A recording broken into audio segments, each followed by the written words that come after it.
Ciao a tutti e bentornati sul mio canale. Visto che l'altro giorno ho avuto un problema con questo modello perché in volo mi si è sganciato l'XT60. Perché? Perché dopo un po' di utilizzi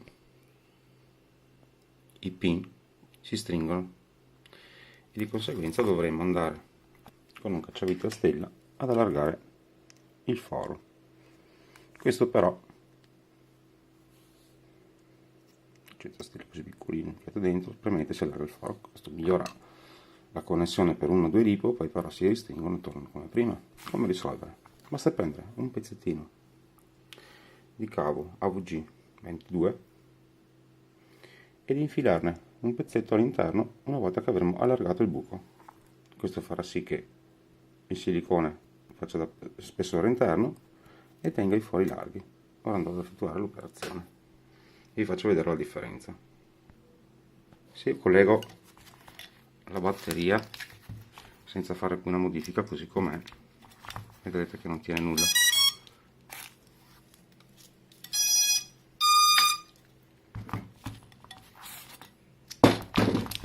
E il modello si sgancia. La connessione non è ottimale. Ora andrò a effettuare l'operazione per vedere di rendere la connessione più sicura. Andiamo col cacciavite a stella ad allargare i nostri pin. 1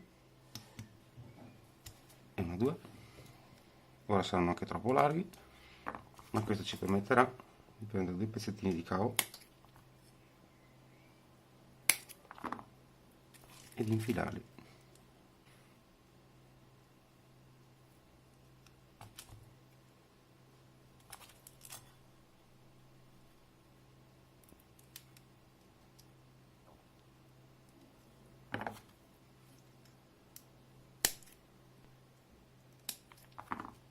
Non serve veramente pochissimo perché deve solo fare la spessorina, quindi basta che gli entri la punta, poi potete anche tagliare il pezzo eccessivo e lo spingete dentro.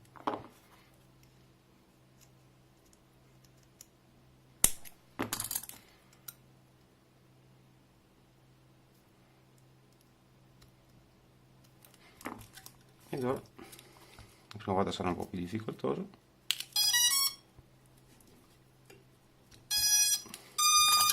Una volta dentro è dentro. Ora sì che tiene. Se il video vi è piaciuto cliccate mi piace e iscrivetevi al mio canale. Ciao e grazie.